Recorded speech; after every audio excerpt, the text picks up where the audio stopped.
At 12:01 a.m. on October 1, 2025, the United States government shut down. More than 4 million Americans instantly felt the hit. Workers, soldiers, families, offices closed, paychecks stopped. But in Washington, the paychecks kept coming.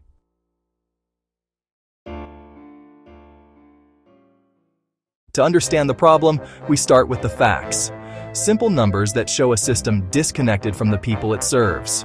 It begins here, in Washington, D.C., where decisions are made that ripple across the nation. There are 535 members of Congress, 435 in the House, 100 in the Senate. These are the individuals elected to be our voice, represent our interests, and steward our nation's resources. They are sent to Washington to do a job, to legislate, govern, and most critically, pass a budget that keeps the country running.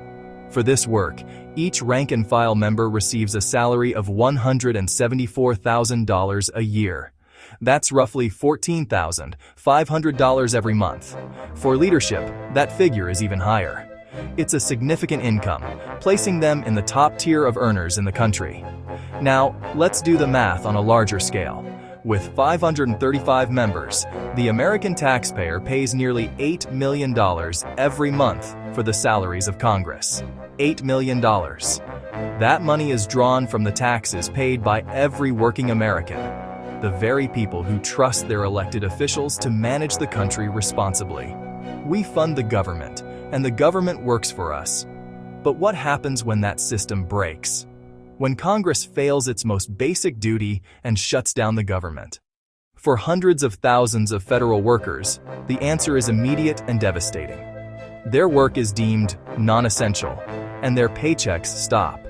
But for the 535 individuals at the center of the impasse, the story is very different.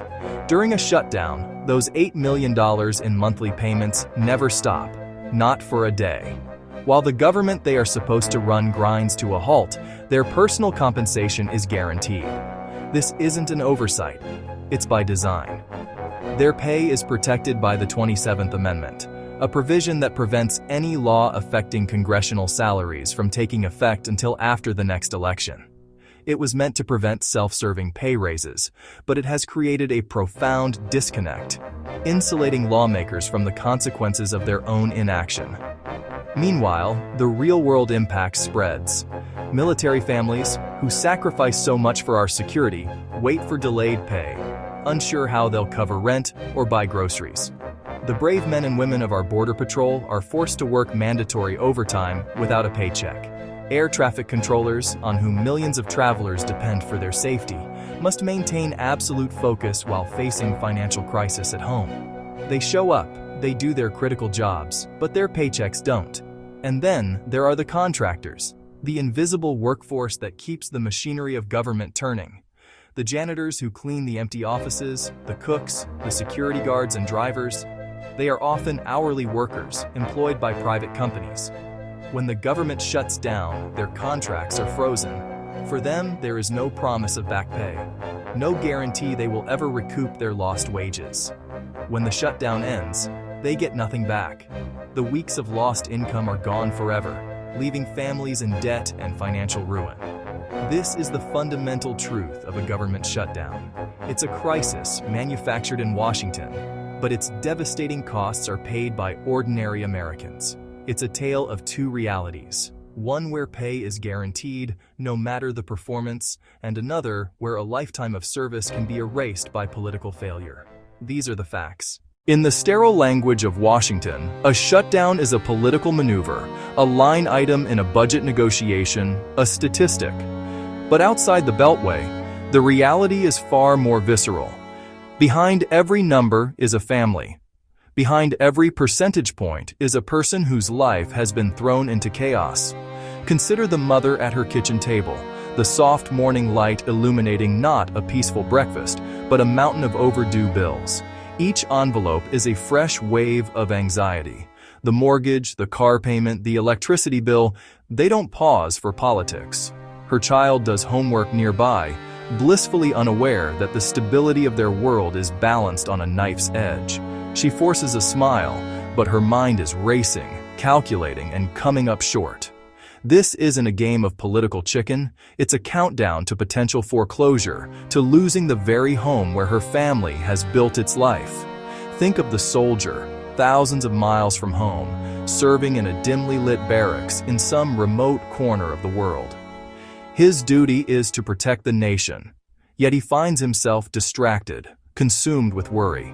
He's on a video call, trying to reassure his partner that everything will be okay, but the strain is visible on both their faces. He wonders if his family can cover the rent this month. He wonders if they have enough for groceries, for the unexpected doctor's visit.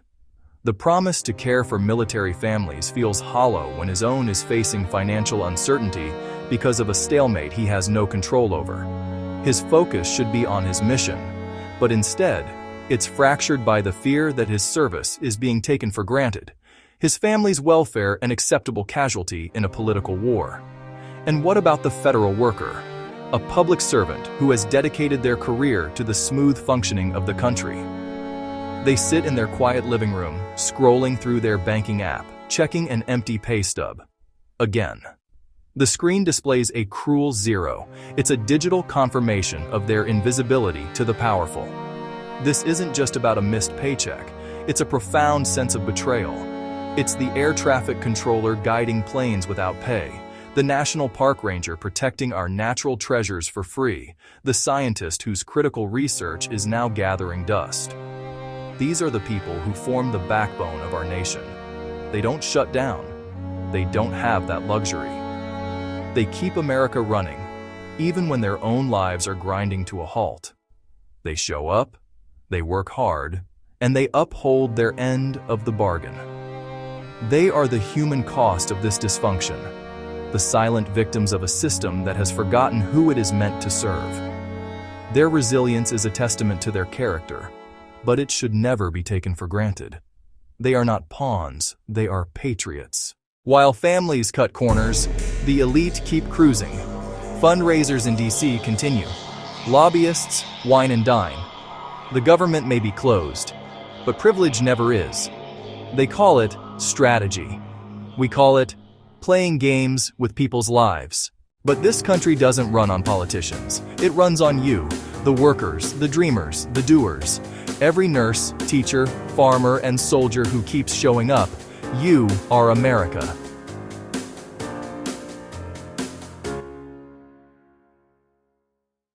In the face of systemic paralysis, when the gears of government grind to a halt, it's easy to feel powerless. We've seen the consequences, the families struggling to make ends meet, the essential services put on hold, and the erosion of public trust. The frustration is real, and it's justified. But what if the solution isn't some complex 1,000-page piece of legislation? What if it's something far simpler, rooted in a principle every working American understands? There's a simple idea backed by common sense. The No Budget, No Pay Act. The name says it all. It's a straightforward proposal that introduces a level of accountability that is sorely missing from Washington, D.C. The concept is direct. If Congress cannot perform its most fundamental duty, which is to pass a budget and fund the government, then its members should not be paid. It's not a punishment. It's a consequence. It's not a partisan tactic. It's a principle of basic fairness. Under this act, their pay isn't permanently taken away. It's simply withheld, placed into an escrow account, and held there until they do their job. Once a budget is passed and the government is fully operational again, their salaries are released. This simple mechanism aligns their personal financial interests with the financial stability of the nation and its federal workforce. It transforms the abstract crisis of a shutdown into a tangible, personal incentive to find a resolution. No special treatment. No excuses. The current system, where members of Congress are insulated from the very crises they create, is a profound betrayal of the public trust. They continue to receive their paychecks while hundreds of thousands of federal workers, from park rangers to scientists, are forced to go without. This isn't about penalizing public service. It's about demanding responsible governance. It's a powerful statement that says leadership is not just about holding a title, but about delivering results. For too long, political brinkmanship has been a game played with other people's lives and livelihoods. The No Budget, No Pay Act changes the rules of that game. It ensures that those in power feel the urgency and the pressure that the rest of the country feels when they fail to act. If every American has to earn their paycheck by showing up and doing their job, then so should Congress. It's time to connect their compensation directly to their most critical performance metric, keeping our government running. We've seen shutdowns before, and we'll see them again, unless we speak up. This isn't red versus blue, it's right versus wrong. Working families deserve better than being used as bargaining chips. Tell them, pass a budget, pay the people. They work for us. And when we don't get paid, neither should they. Stand for accountability. Stand for each other. America deserves leaders who earn their check.